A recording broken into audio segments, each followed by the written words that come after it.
Приветствую, друзья! Давненько мы с вами не говорили о таком форм-факторе наушников, как обычные проводные вкладыши. Исправлять же данную оплошность мы будем не абы с чем, а с флагманской моделью Nice HCK EBX21. Посмотрим на графики, поговорим о звучании, думаю, будет интересно. Собственно, поехали! Пришли наушники, как и положено флагманам, в большой стильно оформленной картонной коробке с изображением модели и полным перечнем технических характеристик на обратной стороне. Из основного отметим импеданс 32 Ома и чувствительность 121 дБ на милливатт. В комплект нам положили, конечно же, друзья, стандартный полный набор документации, плотный, матерчатый вот такой вот кейс для переноски. Внутри лежит магнитная смоточка, две пары силиконовых колец и целый пенал подушечек с отверстием и без. Кабель здесь, можно сказать, просто царский. Витой, двужильный, весь в матерчатой оплетке, на очень качественных MMCX коннекторах и в моем случае с балансным 4,4 мм штекером. Заушины нам очевидным образом, как видите, не сформировали, оттого и каких-то требований к посадке он на нас не накладывает. По сопротивлению аппаратура показала 0,314 Ом на общем канале и 0,740 Ом на правом и левом. Разброс, конечно же, большой, так что этот момент лично мне не очень понятен. Сами же чашечки полностью выполнены из металла, при этом имеют вполне стандартную, как для вкладышей, форму. Есть тут, конечно, и всякие стильно вырезанные грани с образованием узоров, да, но это больше для внешнего лоска. 14,2 мм излучатель находится за привычной всеми сеточкой на внутренней части наушника. Сам динамик, естественно, очень непростой, однако схемы его устройства я, друзья, касаться не буду. Звук сам должен говорить о том, насколько здорово здесь все устроено. По поводу использования, классическая прямая посадка лишает нас львиной доли низких частот и дает не очень верное представление о всех остальных. Так что носить модель лично я рекомендую именно с заушной посадкой. Именно так, друзья, наушники вот реально раскрываются, но это лишь мое пожелание. Тут смотрите сами. Прямая посадка выглядит так.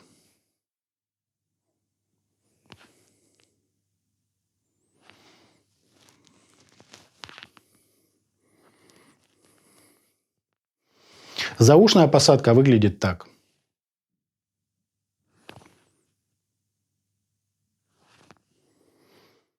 По измерениям у нас почти классический по длине импульс, абсолютно незначительные расхождения между левым и правым каналом и искажения в пике, достигающие 1%, что вполне вписывается во все современные стандарты. Фаза ведет себя естественно, затухание на 30 и 60 дБ соответствует где-то 79 и 97 миллисекунд. С легким возмущением в области саббаса, но тут тоже допустимо. На АЧХ мы имеем абсолютно ровную кривую до 500 Гц включительно, затем идет плавный спад на 20 дБ, легкое выделение области разборчивости и пик на 5,5 кГц. Самые же высокие частоты нам аккуратно отвели на задний план. Заводского графика я, к сожалению, друзья, не нашел, так что вот смотрите на мой. Рассматривая АЧХ, некоторые, кстати, могут изумиться поведению данной кривой и ее явному несоответствию с тем, что они слышат. На самом деле здесь нет ничего необычного. Посадка у модели не просто открытая, а склонная к сильным потерям на нижней половине спектра. Поэтому эту часть диапазона во вкладышах почти всегда и очень сильно задирают. Но при прямой посадке даже этот финт не спасает. Заушная же показывает, что бас тут не только есть, а его реально много, и он еще какой глубокий. Второе несоответствие, как вы понимаете, связано с верхней частью диапазона. При прямой посадке на фоне почти отсутствующих басов середина и верха кажутся просто какими-то кристально чистыми, резкими и детальными.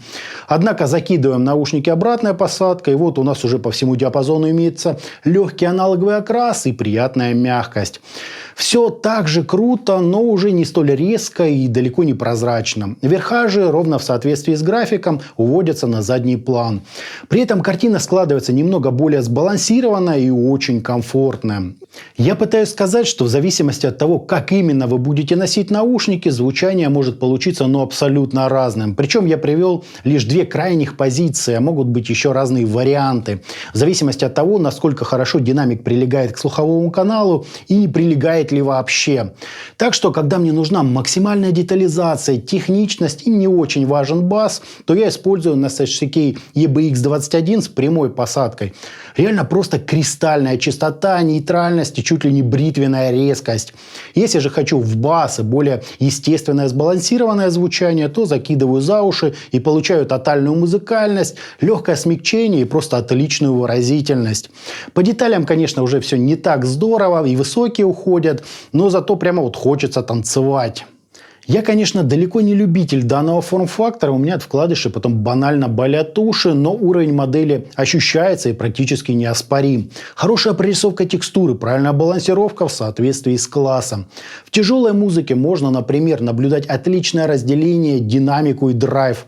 Акустическая же, оркестровая, имеет тембральный объем, глубину, широкое акустическое пространство и то самое наличие воздуха между инструментами, который позволяет воспринимать сцену как просто невероятно широкую. Причем это не яркий, выразительный передний план и фон из кучи всего остального. Полноценное звучание второго и третьего планов со своей фактурой и ритмикой. То есть все сделано по уму. И в то, что в модели используется какой-то прям супер крутой хитрый динамик, легко, друзья, верится. Получился действительно крутой звук, как вот для вкладышей. В плане источника сами наушники не накладывают вообще никаких ограничений, но исходя из класса для них стоит подбирать что-то соответствующее. Именно поэтому я и взял модель на балансном пентаконе, а не на стандартном 3,5 мм штекере. В стилистике, как я уже говорил ранее, герои обзора тоже отыгрывают все, что только вот вашей душе угодно. Это, пожалуй, лучшие вкладыши, что я только слушал. Жаль, совсем друзья, не мой форм-фактор, а то действительно понравились. Однако без минусов и здесь не обошлось. Лично меня напрягает, что всем окружающим слышно звучащую в наушниках музыку. И это я молчу о том, что и мне слышно все, что происходит вокруг. То есть точно не для метро, самолета или вообще любого вокзала или общественного транспорта. Ну и уши мне такие вкладыши сильно давят. Итогом, динамические наушники Nice HCK EBX21 реально оправдывают свое флагманское происхождение и являются чуть ли не лучшими вкладышами, что я вообще только слушал. В комплекте имеем очень недурственный кабель, всевозможные силиконовые кольца и амбушюры для удобного ношения. Из минусов же я отмечу открытую конструкцию, могут давить на ушные раковины и абсолютно разное восприятие звучания в зависимости от посадки. Хотя для кого-то последнее станет даже не плюсом, а скорее киллер-фишкой модели.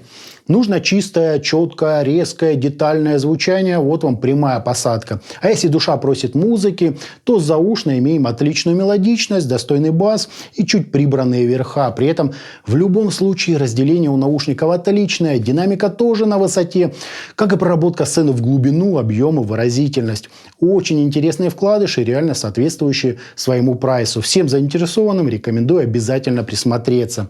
Собственно, друзья, это были наушники-вкладыши Nice HCK EBX21. А на этом у меня все. Всем добра, всем пока-пока. Подписывайтесь на канал и оставляйте свои комментарии под данным роликом.